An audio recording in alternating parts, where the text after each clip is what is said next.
nih, udah nunggu. Katanya mau diinterview. Malah bunyi ketok-ketok.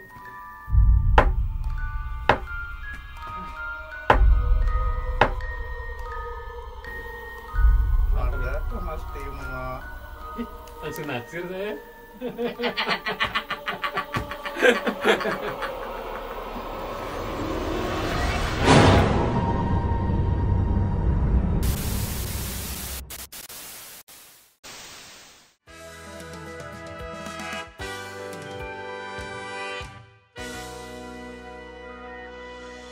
Halo Circle Asumsi, balik lagi barengan gue Ray Ihwana, tentunya di Circle. Nah, Circle gue yang datang kali ini balik lagi seorang sineas. Dan kemarin kita udah undang CS-nya nih, Cie.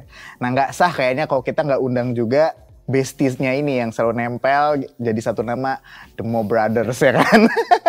Sekarang wah kehormatan banget udah mau datang ke sini ada Mas Timo Cahyanto. Halo Mas, apa kabar bro? Halo, bagaimana kabarnya? Sehat ya. Gue lihat lu lagi sibuk-sibuk banget nih. Banyak banget proyeknya, wah. Makasih, gue lagi sibuk tidur siang sih sebenarnya. Tidur siang, bermimpi ya. Oke, nah tapi kan gue bilang sibuk karena gue tahu lo dalam waktu dekat ini mau ngerilis film Perempuan Bergaun Merah. Dan sutradaranya itu bukan lo, Mas Wel ya kan? Lo adalah sebagai produser aja di situ. Nah, boleh cerita nggak itu rilisnya kapan sih? Terus kenapa lo memilihnya untuk menjadi produser di situ? Jadi Perempuan Bergaun Merah itu akan rilis tanggal 3 November. Kita udah mempersiapkan untuk tanggal segitu. Dan juga kenapa gue kali ini cuma pengen jadi produser, bukan cuman kali ya. Gue pengen jadi produser karena gue ngelihatnya sebenarnya di kancah perfilman kita ini sekarang lagi bermunculan kayak sutradara-sutradara muda kan gitu ya. Gue hitungannya mungkin gue udah lebih tua jadi sekarang senior. Yoi, jadi nggak ada lagi tuh Timo Kimo sutradara muda. Jadi gue ngelihatnya banyak saudara-saudara muda yang keluar yang juga sebenarnya suka banget dengan genre. Jadi bukannya mereka semua cuma pengen bikin drama atau romance atau apa, tapi juga beberapa suka dunia thriller, dunia horor, dan dunia action. Jadi gue ngelihatnya ide mereka sekarang justru malahan lebih bagus dan lebih challenging daripada dulu kita gitu ya. Jadi mereka udah berani ngambil isu-isu tertentu, mereka udah berani bikin sebuah cerita kompleks dan social commentary yang kompleks cuman dibungkus dengan film horror filmmaking yang asik dan seru gitu. Salah satunya si Will.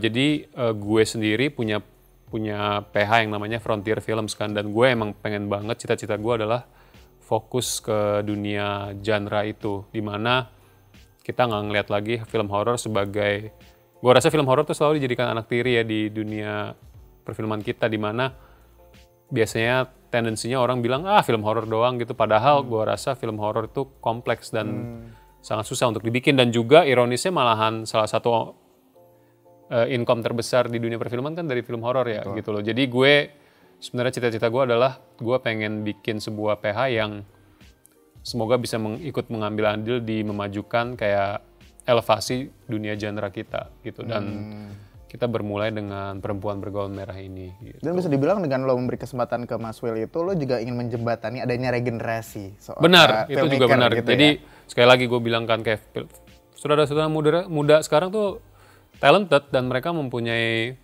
asupan reference yang lebih luas gitu. Maksudnya mereka juga ke expose ke sesuatu yang lebih campuran lah. Dulu gue modalnya cuma dengan nonton DVD doang gitu. Tapi sekarang mereka udah ada kayak streaming, udah ada kayak social media dan segala macam, dan semua itu tuh bikin masukan mereka untuk bisa bereksperimen dengan cerita, dengan teknik dan segala macam lebih gede.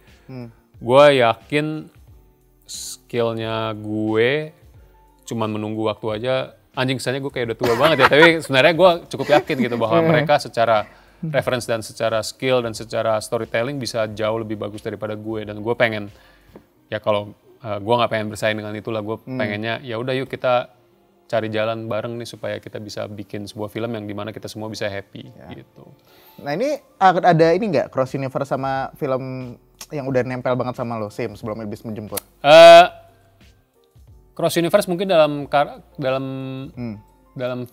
cara yang sangat subtle kali ya. Gue nggak, sekali lagi gitu, gue tidak terlalu terikat harus membuat franchise atau apa gitu. Gue suka ketidaknyamanan sebuah cerita di mana bisa aja nih main karakternya mati gitu loh. Kenapa enggak gitu. Dan walaupun film itu dunia jadi-jadian, genre itu dunia jadi-jadian, cuman gue pengen mempunyai sebuah refleksi di mana just because lo the hero bukan berarti lo akan survive. Dan gue makanya tidak terlalu pengen kayak membubuhkan kata franchise atau apa, karena gue sendiri sebenarnya suka tidak ada yang benar-benar aman di dunia cerita film kita ini. So gue bakal bilang mungkin aja dunia seorang Alfie main karakternya gue di Sebelum Iblis Menjemput bisa eksis di dunia yang sama dengan si Dinda, karakternya si Tatiana. perempuan berguan merah Tatiana ini. Cuman itu sebatas itu yang bisa gue bilang sih gitu. Oke. Nah, ngomongin Sebelum Iblis Menjemput ini kan ini benar-benar menarik banget, gue ngikutin banget dari ayat 1, ayat 2. Boleh cerita nggak itu tuh lo idenya dari mana, dan kalau menurut gue ini bisa salah bisa benar ya, lo tuh ada obses untuk menceritakan demonnya itu tuh Dajjal, tentang Dajjal nggak sih, atau gimana? Lo boleh cerita nggak? Oke. Gimana? Sekali lagi mungkin bukan tentang Dajjal per se gitu kali ya. Jadi gue itu sebenarnya gue pernah cerita ke orang produser ataupun siapapun yang pengen bilang, "Tim, kita bikin film horor bareng yuk." Cerita lokal banget nih gitu. Gue selalu mengakui dari pertama bahwa kekuatan gue itu mungkin bukan dunia makhluk-makhluk horor lokal. Gue selalu tertarik itu kalau ngelihat kayak cerita kayak Malam Satu Suro atau kayak gitu-gitu. Gue tuh tertarik, tapi gue sendiri nggak familiar dengan dunia itu gitu, karena masuknya gue ke dunia film Indonesia pun sebenarnya sedikit kayak dari outsiders perspektif gitu loh.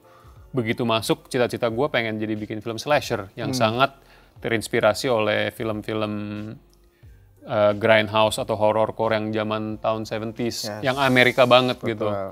Poltergeist gitu-gitu. Iya, Poltergeist, maksudnya 80s dan 70s tuh bener-bener di golden age-nya buat horror waktu itu gitu loh. Dan gue sangat terinspirasi dari itu. Jadi begitu gue disuruh bikin kayak film tentang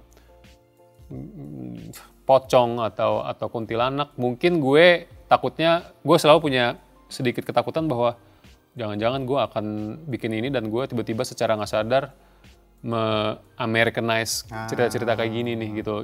Daripada gue ke situ, gue mendingan stick di dunia yang selalu gue jelajahi, which is happen to be demonologi yang diambil dari Alkitab lah atau apa gitu. Mungkin bukan setan Kristen atau apa, bukan gitu ya. Cuman kayak kita ngomongin sekarang kayak Baphomet atau Moloch, atau di Hereditary kita tadi diskusikan King Paimon gitu kan. Itu semua kan dunia demonologi yang udah eksis kayak dari zaman Masehi ataupun beratus-ratus atau beribu tahun sebelum Masehi kan. Dan gue ngelihatnya karena mereka udah begitu lamanya, karena mereka udah begitu bisa dibilang Jurasiknya gitu loh bahkan gitu. Itu memberi kita luxury untuk membuat itu lebih universal. Karena kenapa ini example yang paling bagusnya kayak Hereditary misalnya. Demonnya itu kan dibilangnya Paimon itu kan. Tapi lo nggak harus menjadi seorang bule Amerika untuk takut masalah itu begitu lo nonton itu gitu loh. Karena the fear yang dikeluarkan dari sesuatu yang tidak terjelaskan, bahwa tiba-tiba anaknya dijadikan tumbal, itu universal kan rasanya kan, terornya dan rasa mencekam yang kita tidak tahu dari kegelapan akan muncul apa. Nah itulah kenapa gue akhirnya tetap memikirkan, kayak gue pengen berkecimpung di situ juga. Dan lu lihat sendirilah gitu, kayak orang selalu bilang kalau misalnya review dari luar biasanya tend to bilangnya Sebelum Iblis Menjemput atau May the Devil Take You itu love letternya si Timo ke Evil Dead gitu. Which is sebenarnya benar juga, karena gue dari dulu selalu ngakuin bahwa Sam Raimi adalah salah satu filmmaker favorit gue. Dia juga mempunyai karir yang gue rasa sangat interesting. Dia dimulai dari seorang filmmaker horror, tapi dia juga bisa jumping ke superhero. Dia bisa tapi ada horornya juga ya. Iya, walaupun semua touch-nya, semua kayak sekarang kita ngomong Doctor Strange, walaupun gimana pun kita bisa bilang nggak semua film Marvel itu filmnya Sam Raimi, tapi begitu kita nonton Multiverse of Madness, kita bisa bilang itu filmnya Sam Raimi pasti. Nah, betul. itulah yang gue cari pada akhirnya, menaruh jejak lo dimanapun, apapun yang lo bikin. Gitu. Wah, gila. Gue juga ngefans banget sama Sam Raimi soalnya. Oh, nah, gitu. Iya, terus kita. Oke, tadi juga lo udah ngomongin soal Frontier Pictures, yang adalah PH punya lo gitu kan. Nah, terus Perempuan Bergaun Merah ini adalah film yang lo produksi juga sama Legacy sama Rapi Films ya? Ya. Gitu. Nah, sekarang yang mau gue tanya adalah kenapa lo sebagai sineas juga memutuskan buat ngebangun PH sendiri? Mungkin tadi gue udah jawab kali ya, kebanyakan. Cuman sekali lagi gue ngelihatnya ada beberapa filmmaker mungkin yang gue rasa punya cerita yang mungkin nggak selalu masuk ke PH yang mereka kadang-kadang. Sekali lagi gue mengambil basis dari waktu zaman gue sama Kimo masih bocil tuh dulu. Bukan bocil juga sih, cuman kayak pemula lah waktu itu ya. Dimana gue sama Kimo udah tos-tosan nih, oke, kita akan bikin slasher dengan karakter antagonisnya seorang perempuan yang punya restoran yang kerasanya misterius gitu. Dari situ itu gue inget banget proses dimana kita udah punya cerita yang gue masih Kimo udah 100% yakin gue pengennya seperti itu. Visi kita nih udah jelas banget di kepala.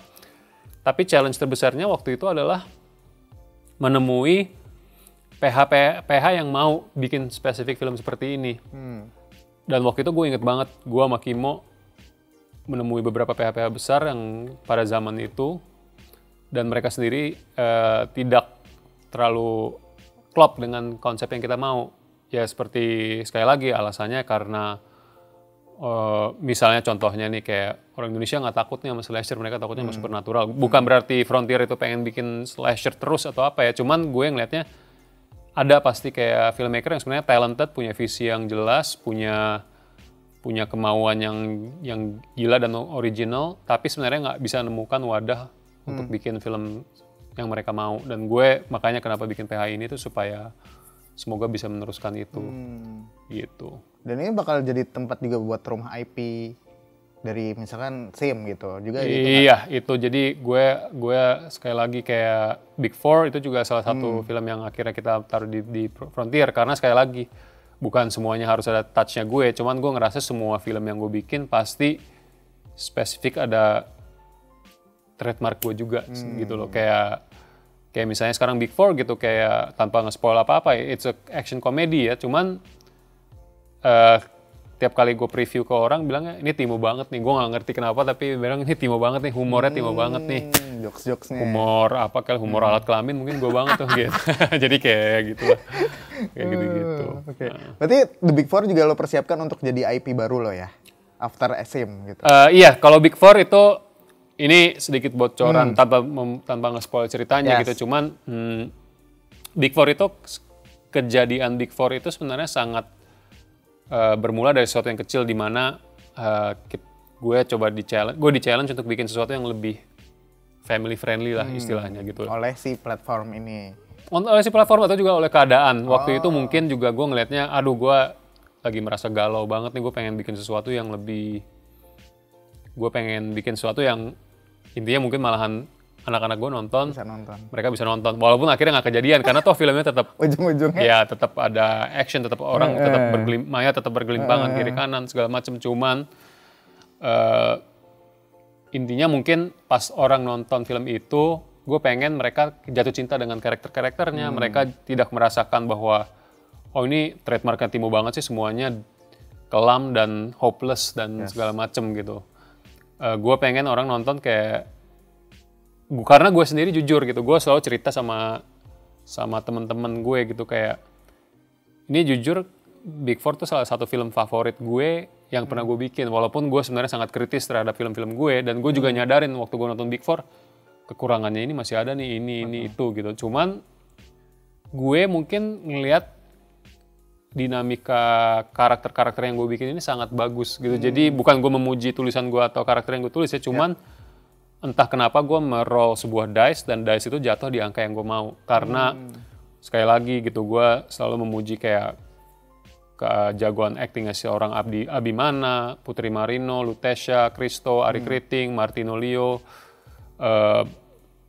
Budi Ross dan sebagainya. Mereka tuh somehow di film ini tuh kayak semacam bumbu yang gue masukin random tapi jadi kayak sebuah hidangan yang enak. Dan gue nonton itu tiap kali gue nonton kayak ada rasa emosi di mana oh ini toh lu bikin sebuah film yang lu pengen mengikuti terus adventure-nya mereka gitu. Dan itu yang gue rasa waktu gue nonton previewnya Big Four, nggak tahu ya. Aduh, gue jadi penasaran. Iya, siapa tahu aja.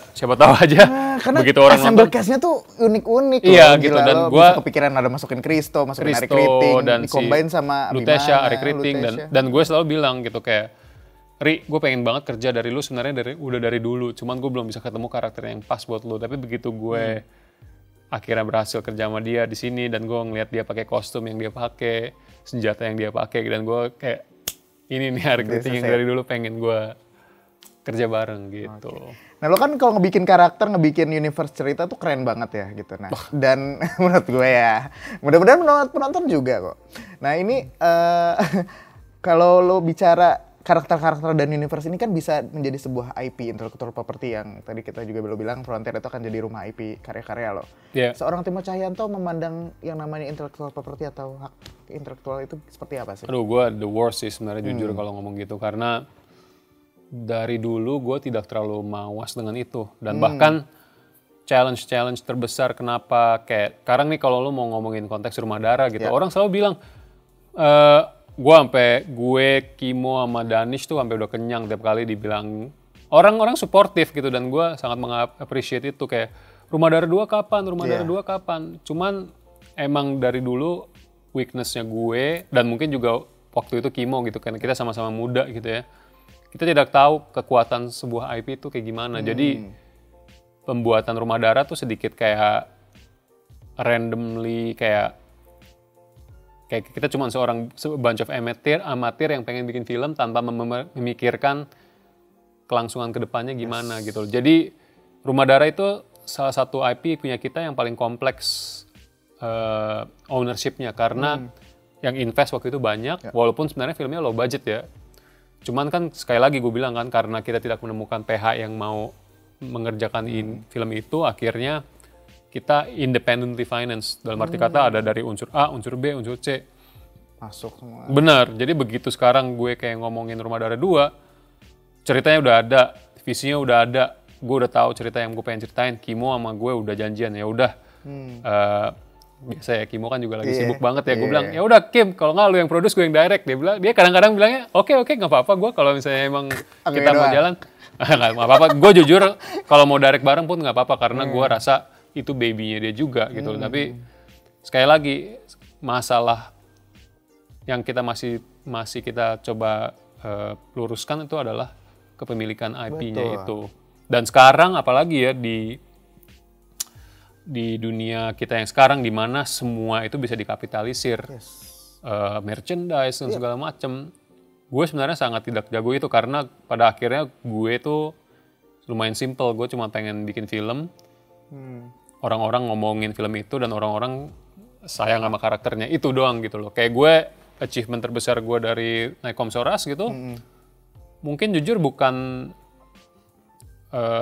actionnya yang brutal atau violent gitu. Gue malahan lebih seneng kayak orang nanya, ini asal usulnya karakternya si Julie ini gimana sih, asal usul karakternya si Hannah dan si Dian, kenapa si Iko kayak gini gitu. Maksudnya itu yang lebih gue cari gitu. Jadi gue tidak sebagai seorang filmmaker, visi gue tuh remain pure. Gue sangat tidak jalan otak bisnisnya, bisa dibilang gitu. Asli, gue ngomongin merchandise tuh gue nyari banget dari dulu ada yang jual baju gambarnya Dara. Itu gue seneng banget tuh karakter, sampai pengen punya baju itu. Ada kok, gue bisa DM lo kok, ada yang jual. Mau ya? Bukan gue yang jual ya, cuman dia bikin, dia minta yes. izin boleh bikin nggak? Dia bilang iya silakan bikin. Tapi itu lo dapat keuntungannya nggak dari penjualan kayak gitu? Gue sih nggak, gue dikirim kaos gratis juga waktu itu, gue udah seneng. Sekali lagi ya, karena gue ngelihatnya itu power of cult gitu. Jadi bukan sesuatu yang gue rasa lo harus kapitalisir gitu. Kecuali kalau tiba-tiba misalnya brand kayak Uniqlo gitu tiba-tiba gue gitu ya, itu beda ya. Cuman kalau sekarang kan kita semua nih pecinta horor bikin sebuah kaos dari film lo, kadang-kadang gue ngerasa you know what, gue nggak perlu kayak profit sharing atau apa. Gue udah lumayan appreciate banget lo suka karakter ini, nah sampai lo bisa bikin kaos ini gitu lah. Gitu. Asik masih banget. indie sih kepala gue sebenarnya gitu. Masih indie banget, tapi harus udah mulai komersil banget dong. ya udah lumayan tua ya, bentar lagi mungkin. Nah dari tadi kita ngomongin Mas Kimo juga. Waktu itu dia di sini juga ngomongin lo, cerita gimana awal ketemunya, terus akhirnya ngebentuk Jogres jadi The Mo Brothers Jogres. Itu di Jimon ya. Itu karena lo berdua tuh ego masing-masing. Gue yang harusnya muncul namanya gue. Akhirnya kalian sepakat bikin Mo Brothers. Iya, jujur ya. Ya emang benar. Pada akhirnya ya kita harus mengakui filmmaker itu kita itu mempunyai ego yang sangat besar gitu ya. Maksudnya kenapa saudara kadang-kadang suka mikir mereka Tuhan ya karena itu gitu loh. Kadang-kadang mereka lupa daratan dan mereka pikir mereka the God of it all gitu, which is ya itu namanya insecurity sebenarnya. Sekali lagi gue juga sama Kimo dulu kayak kita mikir gila ya, kenapa nama lo yang harus kita tapi at least kita jujur, kita nggak pernah berbohong masalah itu dari depan. Kita udah ngeliat ya udah ntar nama lo pas lagi directing lo yang di atas, tapi pas nama produser lo yang di bawah. Tapi kayak itu kan pernyataan yang lumayan konyol ya. Lama-lama kita mikir gila ya. Ya udahlah kita bikin sebuah brand aja Mo Brothers gitu, di mana toh sebuah kebetulan yang lucu banget gue sama lo ketemu di umur segini dan nama gue Timo, nama lo Kimo. Walaupun dia sebenarnya Muhammad Maliki gitu.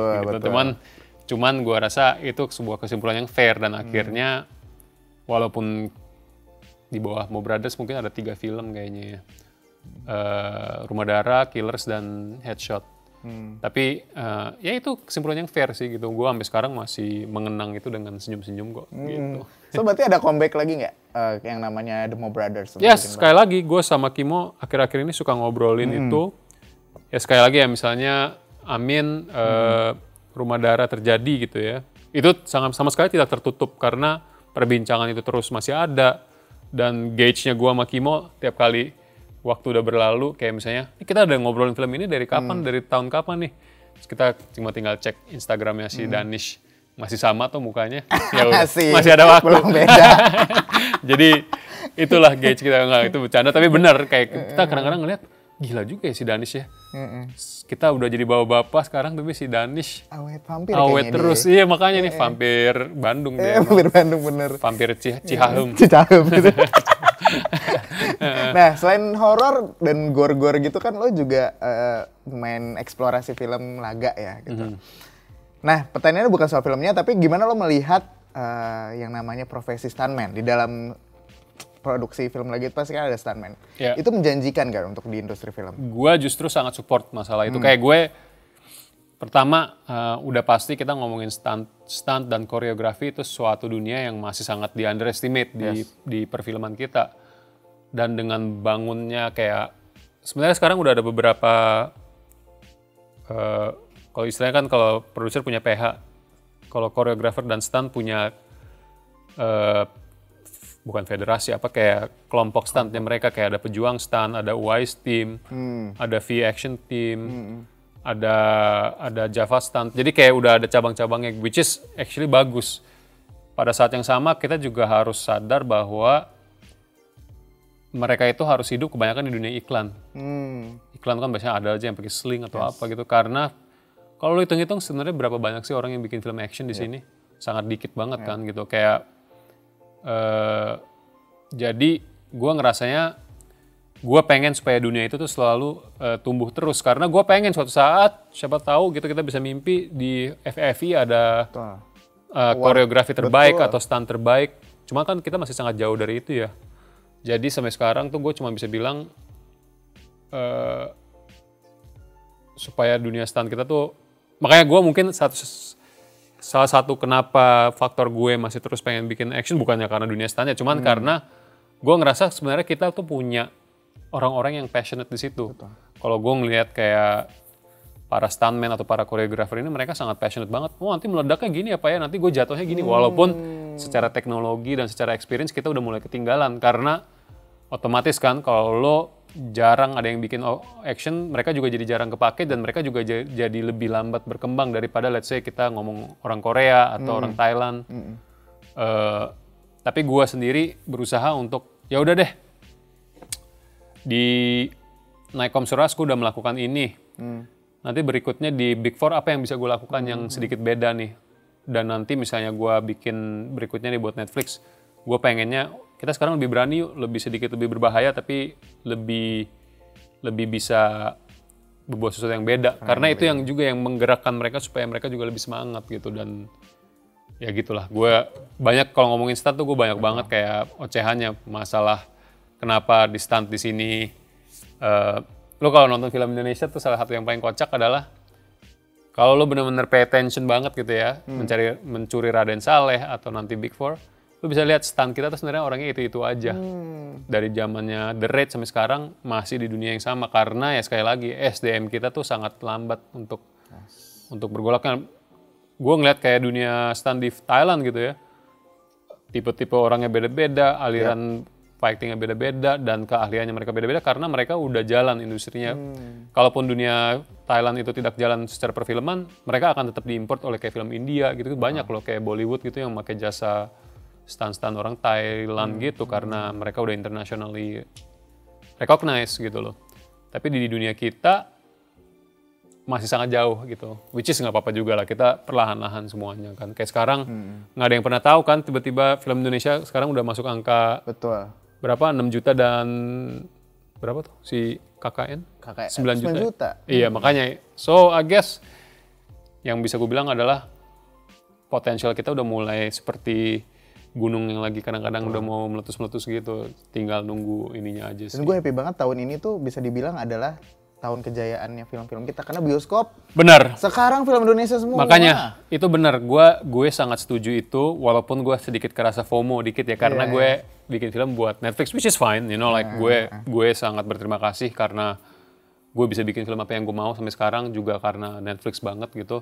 Tapi gue ngelihatnya di saat inilah kita justru harus ambisi kita tuh jangan turun lagi. Gue tuh cuma takut kadang-kadang kita punya tendensi di mana kayak orang Indonesia lagi suka banyak film Indonesia nih. Sukanya apa? Sukanya horor. Tiba-tiba semua orang kayak bikin film horor sampai tiba-tiba saturasi. Sedangkan gue ngelihatnya gue salut sama kayak seorang Angga Sasongko misalnya karena dia bikin sebuah film heist yang belum pernah dilakukan di Indonesia sebelumnya.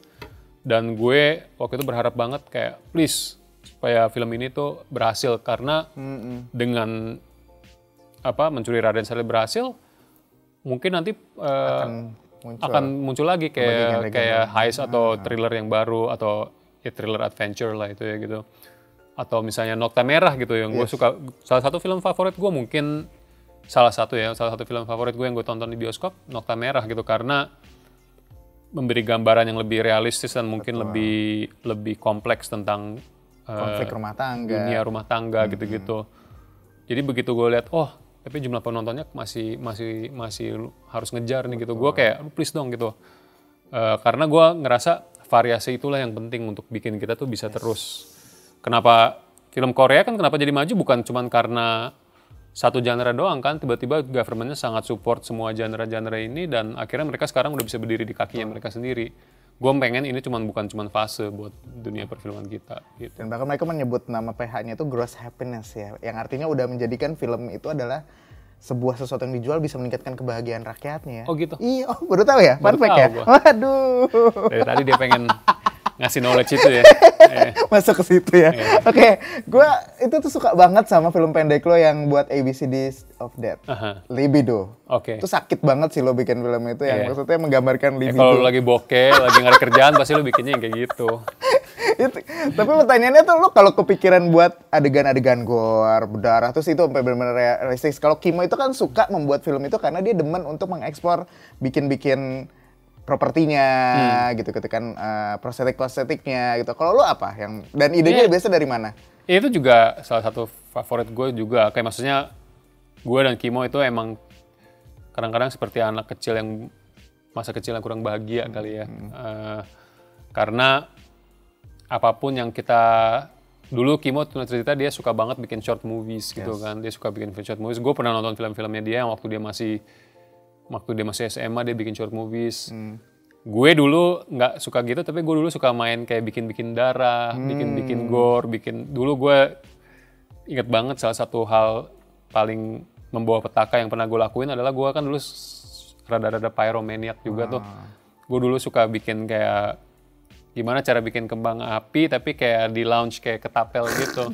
Gue pernah bikin waktu masih kecil, terus akhirnya kembang api meluncur ke pohon tante gue, sampai rumah halaman belakangnya kebakar semua gue. Sampai jadi mungkin pada awalnya itu semua berasal dari situ, tapi mungkin kayak ABCs of Death gitu, kayak dimana kadang-kadang gue dikasih kebebasan untuk boleh lebih ekstrim. Ya sekali lagi gue berusaha untuk kasih sedikit kayak social commentary kali ya, kayak misalnya Safe Haven-nya yang gue kerjain sama Gareth itu kayak ada fanatisme, L for libido, sedikit unsur kayak apa sih hedonisme gitu, kayak gitu-gitulah. Gue sebenarnya kalau mau ngomong film itu emang kalau lo berani banget, film itu bisa menjadi sebuah senjata yang paling bagus untuk mengkritik sebuah sistem gitu loh. Ya cuma kadang-kadang kita harus sadar ini Indonesia ya. Betul. Gitu loh. Hati-hati bro. Iyo. Terakhir, lo kan gue tahu lo juga lagi mempersiapkan remake-nya Train to Busan. Cie. Itu New York sama Si Buta dari Gua Hantu. Nah itu apa yang bisa lo share? Kalau Bumi Langit kan ya, Si Buta ya? Kalau kalau Bumi Langit, Si Buta dulu deh. Kalau Si Buta itu sesuatu yang sekali lagi masih didiskusikan terus nih, karena Joko udah baca skrip yang gue tuliskan. Tapi karena Joko juga lagi sibuk, gue juga sekarang lagi proses penulisan proyek berikutnya gue, sama Netflix juga. Gue akhirnya, ya lo tau lah kayak filmmaker, untuk ketemu satu filmmaker tuh kadang-kadang susah banget. Apalagi seorang Joko yang sibuk dan gue yang lebih sibuk. Gue juga lagi nulis, dan kadang-kadang gue tuh begitu, ayo kita ketemu buat diskusi. Sebenarnya kita udah janjian. Tadinya kita janjian di Thailand waktu kita lagi sama-sama coloring. Gue lagi coloring Big Four, dia lagi mau bawa Sri Asih waktu itu kan. Cuman kagak ketemu. Abis itu dia sekarang udah lagi mungkin dia udah pulang dari Korea kali ya. Cuman intinya gue harus sama Joko harus ketemu dulu nih untuk ngobrolin. Oke, ceritanya kita udah satu jalan sinkron ya. Dan satu lagi yang gue bisa bilang adalah juga toh sekarang slotnya itu lagi jalan buat si berikutnya, buat Tirah dan si Godam juga kan. Which is gue jujur untuk bikin Buta nggak terlalu buru-buru, karena pertama gue sebenarnya sangat harus hati-hati dengan medan yang kita akan laluin gitu, kayak waktu itu yang jelas gue sangat menunggu sampai COVID itu selesai, which is sekarang kayaknya kita udah di ujung-ujung tanduk itu ya. Cuman gue nggak mau kayak kita harus syuting di daerah-daerah yang hutan dan segala macem, yang sangat liar gitu, tapi COVID masih terjadi gitu, dimana semuanya tuh makin kerasa chaotic. Gue nggak mau kayak apocalypse now lah gitu intinya gitu. Gue nggak mau kayak chaos. Sampai sekarang akhirnya kita bisa ngomongin mungkin Si Buta udah mulai kayak ngobrol lagi. Begitu gue sama Joko udah bisa duduk, kita udah bisa bilang oke, ceritanya kayak gini. Karena cerita gue emang spesifik juga. Si Buta itu juga pertama yang gue bisa bilang itu emang origin story. Dan juga journey karakternya itu juga apa ya? Kompleks ya. Kalian udah pernah baca? Lu udah baca komik yang baru sama lama? Udah pernah lihat kan? Yang baru belum ya. Jadi kita sedikit ngambil jalan di tengah itu gitu loh. Dan gue juga sedikit nervous karena kan gue ngambil latar belakangnya penjajahan kan. Dan setiap kayak ada karakter aktor bule yang kita harus ngomongin, gue selalu kayak aduh mendingan gue hati-hati nih sama kayak ginian. Gue nggak mau asal nyewa aktor kayak gimana-gimana gitu buat main penjajah gitu atau gimana ya. Intinya hal-hal kecil kayak gitulah. Kalau Train, gue bisa bilang mungkin yang paling aman yang gue bilang adalah sekarang itu gue ada 2 project sama Warner Brothers kan, which is satu Train to New York dan satu lagi Under Siege. Under Siege itu gue lagi sama temen gue lagi nulis bareng, mereka udah suka dengan draft pertamanya, kita lagi menuju draft berikut. Kalau si Train, jujur gue sebenarnya gue lebih sebagai seorang saudara yang menunggu mereka siap bikin aja. Jadi gue itu kan sekarang kan Train to New York itu dibikin oleh New Line, which is anaknya Warner Brothers juga kan. Tapi PH-nya yang develop itu PH-nya si James Wan, which is CJ. Bukan CJ. James Wan itu si siapa namanya? Atomic Monster. Atomic Monster. Nah, gue itu sama James Wan itu juga sebenarnya ada satu project lagi yang kita lagi develop. Jadi Kalau lo udah ngomongin proyek yang di luar negeri, terutama Amerika gitu ya, sifatnya tuh bukan satu project lo develop intensif, tapi lebih ke kita develop 3 atau 4 project at the same time, lihat yang mana yang jalan duluan. Jadi itu yang terjadi sekarang, dimana gue si Under Siege juga lagi menggodok, si Train lagi nunggu jalan, dan si satu lagi yang belum boleh gue namainin juga lagi kita developin bareng-bareng gitu. Gue jujur, gue nggak tahu kapan jalannya, cuman goal gue waktu itu sebenarnya cuman gue asal bisa ngobrol sama James Wan aja juga udah seneng banget.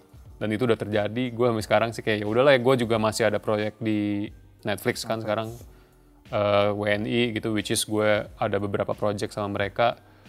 Intinya gue sama mungkin seperti Joko juga, Joko selalu kayak gue pernah ngobrol sama Joko, you know what, kayak kita fokus aja ke proyek Indonesia kita dulu, baru sampai nanti pun, karena kadang-kadang untuk proyek Amerika untuk orang bulenya aja susah untuk bikin lampu hijau gitu, kadang apalagi kita gitu kadang-kadang, which is ya kayak gitulah.